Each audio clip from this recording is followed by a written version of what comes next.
네,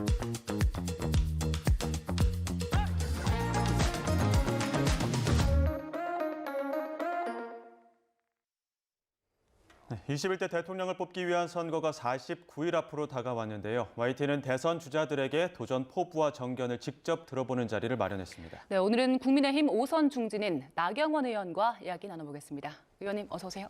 안녕하세요. 네, 의원님 대선 공식 출마하실 때 이번 선거의 본질을 체제 전쟁으로 규정하셨는데 일단 대선 출마의 마음을 굳힌 이유부터 들어볼까요?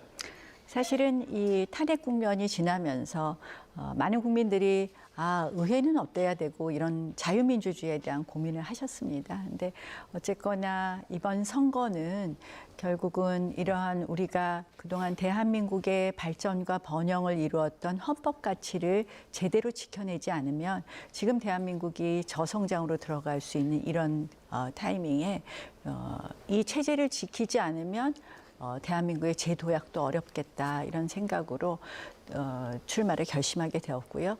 특히 그 자유민주주의를 비롯한 또 법치주의, 우리의 가장 근간 아니겠습니까? 자유민주주의, 시장경제, 법치주의 이것을 같이 얘기했던 그런 국민들의 목소리를 좀 알리고 싶고 또 그분들의 눈물도 좀 정말 증명하고 싶어서 출마했습니다. 네, 의원님 이제 경선 통과해서 본선 진출하게 되시면 사실 이제 민주당 쪽에서는 이재명 전 대표가 경쟁자가 될 가능성이 높은 상황인데 이재명 전 대표 어떻게 평가하시는지 궁금하고요. 같이 경쟁을 했을 때 의원님의 강점은 어떤 건지도 궁금한데요. 이재명 대표 하면 많은 분들이 뭐 범죄 혐의가 있고 재판 중이고 뭐 이런 이야기도 하지만 사실은 무섭다랍니다. 일종의 그 말씀 중에서 권력은 잔인하게 써야 된다 이런 말이 참 기억이 나는데요. 제가 이제 체제 전쟁이라고 한 것은 결국 이게 왜 철진한 이념이야 이렇게 얘기를 하시지만 이 이념이 저는 밥이라고 생각을 합니다. 이념이 밥이다. 무슨 말이냐면 우리가 잘못된 이 반시장적 정책, 반헌법적 정책은 바로 이게 국제사회에도 시그널이 된다. 그래서 이재명 대표가 되면 저는 국제사회에 안 좋은 시그널이 될 것이다 이렇게 봅니다. 결국 우리 대한민국의 경쟁력에 마이너스가 된다고 생각을 하는데요. 어제 무디스가 이런 걸 발표했어요. 한국의 신용등급을 하향 조정해야 될 수 있다. 그러면서 그 이유 중에 하나가 주요 대선 주자라고 할 수 있는 유력 대선 주자라고 할 수 있는 이재명 후보의 기본소득 공약이 이 한국의 경제에 부담이 될 거라고 했습니다. 결국 이념이 밥이라는 것을 증명하는 것이죠. 그랬더니 그걸 읽었는지 오늘 갑자기 조금 전에 이재명 캠프에서 기본소득 안 한다 이렇게 발표는 했지만 저는 이재명 대표는 또 하나 제가 아까 무섭다라는 이야기와 또 하나 늘 말을 바꾼다라고 사람들이 생각을 합니다. 지금은 뭐 성장을 이야기하고 우클릭을 이야기하지만 결국은 그분이 그동안 이 정치에서 보여주신 모든 정책은 기본 시리즈였습니다. 언젠가 그렇게 되돌아갈 수 있다고 생각을 하고 그런 점에서 대한민국의 미래에 절대 도움이 안 되는 분이다. 그래서 저는 뭐 일반적으로 범죄 혐의자다 이런 거 다 떠나서 결국은 이재명 대표의 이념 지금은 우클릭하는 행보이지만 결국은 바뀌지 않는다. 예. 그럼 그걸 넘어서 의원님의 강점은 어떤 겁니까? 저의 강점이요. 다른 이재명을 이겨본 유일한 후보입니다. 뭐 언제 이겼냐 그러시는데 작년 동작구 선거하는데 8번 오셨어요. 본인 지역구보다 조금 덜 온 거죠. 그래서 제가 그때 당당하게 꺾었다는 말씀도 드리고요. 사실은 우리 이제 한번 생각해 보세요. 민주당이 국회를 꽉 틀어잡고 있어요. 뭐 국회에서 아무 법안이나 어떤 법안이나 일사천리로 통과시킵니다. 그런데 행정 권력까지 가진다고 쳐보세요. 정말 대한민국의 사회는 빠르게 바뀔 겁니다. 예. 그런데 그러면 이재명과 맞서서 이 선거만 이기는 게 문제가 아니라 나중에 거대 야당하고 싸워야 될 거 아니겠습니까? 예.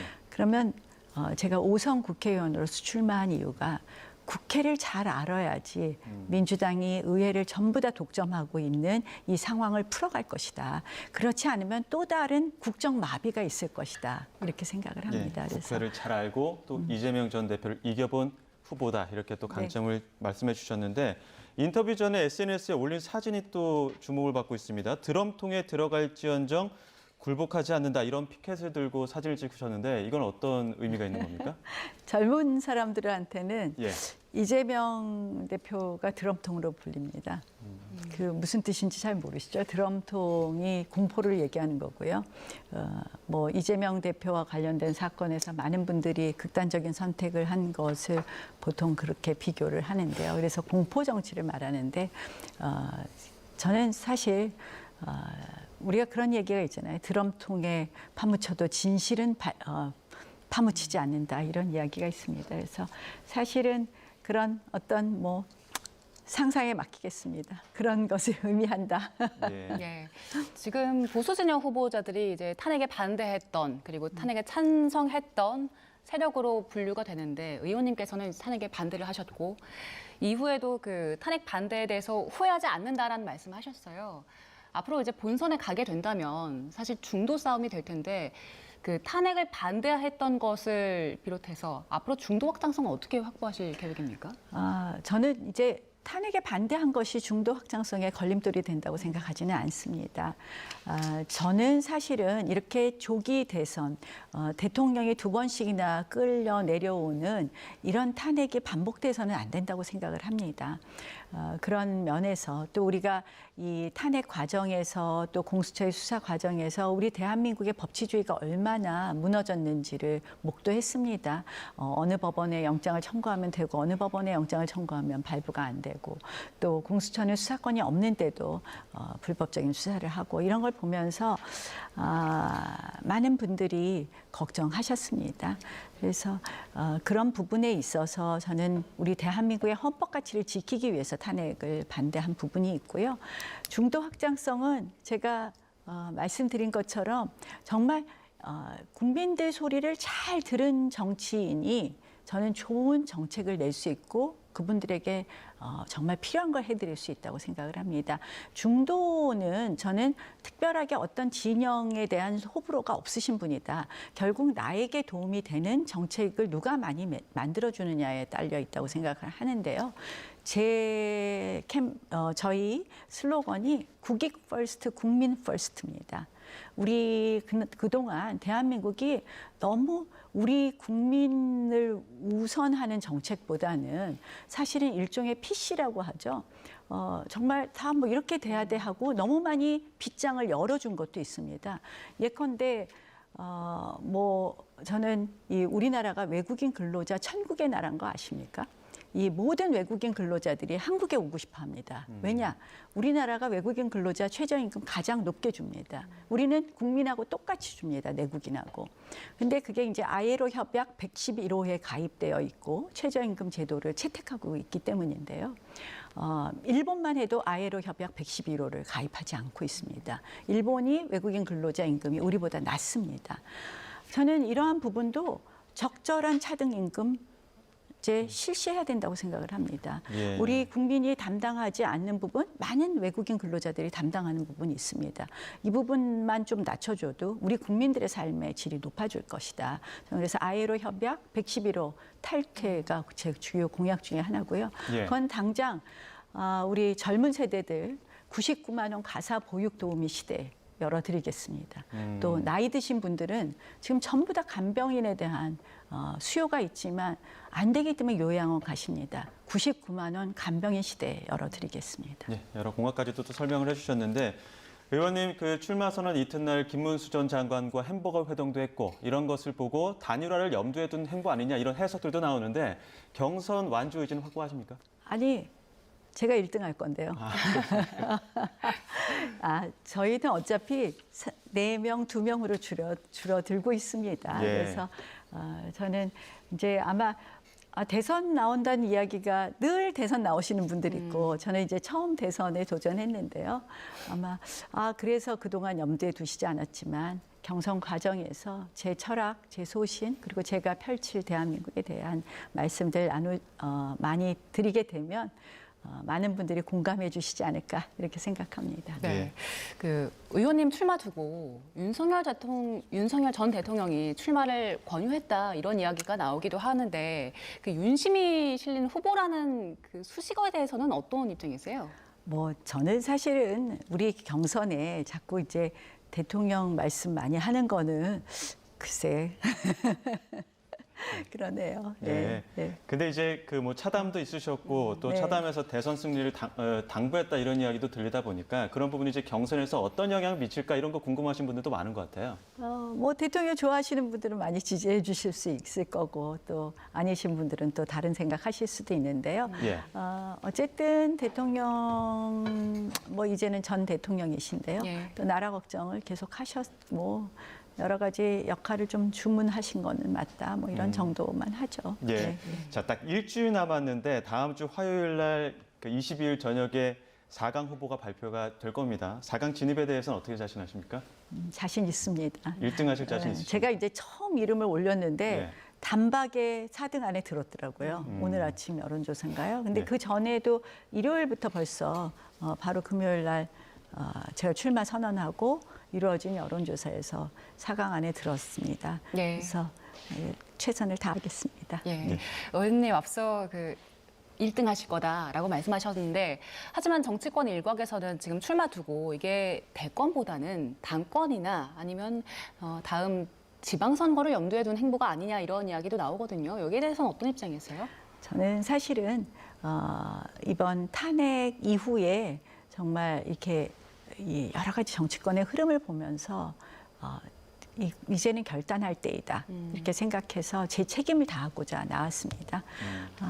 우리 대한민국이 지금 정말 크리티컬한 포인트고요. 이때 잘못된 선택을 하면 저는 대한민국은 회복하기 어려울 수 있다고 생각을 합니다. 지금 왜 그러냐면 우리가 인구 구조가 저출산 고령화 시대가 돼서 이젠 초고령 사회거든요.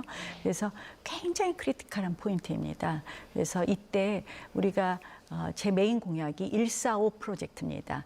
잠재 성장률 1% 높이기 위한 노력. 지금 거의 0%에 가깝습니다. 이제는 뭐 1.8, 1.6으로 한국은행이나 예측했지만 실질적으로는 0%에 가까울 거라 이렇게 얘기합니다. 잠재 성장률 1% 높이고 소득 4만 불 시대를 열고 그리고 G5 강국으로 만들겠다.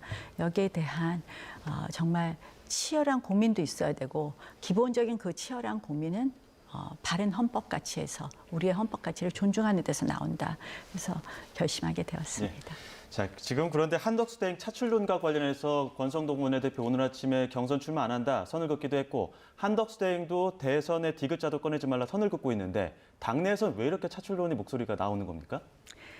기승전 용병론이죠. 우리 당에 늘 저는 우리 당이 개혁해야 된다고 생각합니다. 예. 우리 당의 개혁을 이렇게 뭐 중도 확장하면서 패션 우파하는 개혁이 아니라 예. 우리 당의 이 이념 정당화 되어야 된다고 생각합니다. 왜냐하면 민주당은 진보 이념으로 우리는 또 보수 이념으로 국민들한테 선택받는 것이거든요. 근데 이제 선거 때만 되면 또 그 답답함도 알아요. 이겨야 되겠다. 예. 이재명 대표가 되면 정말 대한민국의 미래가 걱정이 되는데 그래서 그 답답함도 알지만 또 기승전 용병이구나 이런 생각을 하는데 용병 정치의 폐해에 대해서도 또 많은 분들이 공감하는 부분이 있습니다. 이번 대통령은 정말 국회 정치 모르고서는 힘듭니다. 예. 그런 면에 대해서는 안타깝다라고 생각을 하지만 또 우리가 정치가 큰 대의를 위해서는 늘 또 열어놔야 된다고 생각을 합니다. 예.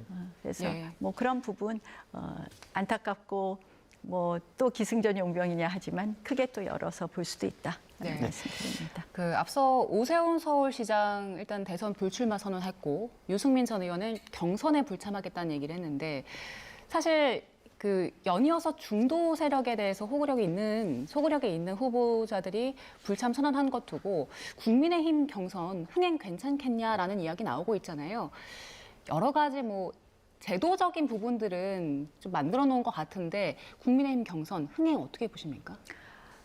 저는 민주당 경선에 대해서는 이 국민 여론조사 100% 해라, 뭐 심지어 역선택 방지 조항 넣지 말아라 이런 말 한마디도 안 하는데 우리 당 경선은 늘 중도 확장 얘기하면서 뭐 여론조사에서 역선택 넣는 것도 안 된다 그러는데요. 아니 여론조사에서 당원을 1%도 안 넣고 이번 1차 경선을 하는 거가 전 잘못됐다고 생각합니다. 중도 확장은 나경원이 1등하면 확실히 되고 경선 흥행이 됩니다. 예. 지금 1차 경선하고요. 막 이렇게 말씀하셨는데 제가 1등하면 경선 흥행되는 거 아닙니까? 압도적인 1등 자신하시는 겁니까? 예. 그렇게 되면은 우리가 됩니다. 예. 자, 근데 이제 대선 출사표 던진 한동훈 전 대표와는 지난 전당대회 때부터 좀 설전이 좀 있지 않았습니까? 지금 최근에도 이제 SNS를 통해서도 두 분이 좀 설전을 나눈 걸로 알고 있는데 도저히 같이 할 수 없는 후보라고까지 말씀을 하셨거든요. 그 이유는 뭡니까? 오늘의 이 조기 대선을 만드는데 결정적인 역할을 하셨죠. 저는 사실은 미국 헌정사에서는 한 번도 대통령 탄핵이 없었습니다. 우리는 벌써 2명의 대통령을 탄핵했습니다. 그래서 5년의 임기가 안 된 대통령이 내려오면서 결국은 이렇게 또 다른 대선이 있습니다. 이것이 대한민국에 도움이 될까? 예. 우리가 큰 틀에서 보면 결국 그것은 대한민국에도 도움이 안 되고 당연히 또 우리 당에도 도움이 안 된다고 생각을 해서 저는 탄핵은 하지 말아야 된다는 이야기를 누차 했음에도 불구하고 결국은 오늘의 조기 대선을 만드셨는데 대선 후보로 나오시는 것은 적절하지 않다 이렇게 봅니다. 예. 자, 끝으로 짧게 국민 여러분께 꼭 전하고 싶은 이야기가 있으시다면 마지막으로 좀 전해 주시죠. 국민 여러분 정말 힘든 시기입니다. 많이 힘든 시기이신데 저희가 사실은 이 정치가 제대로 그 역할 못해서 국민 여러분들께서 정치를 걱정하게 해드렸습니다.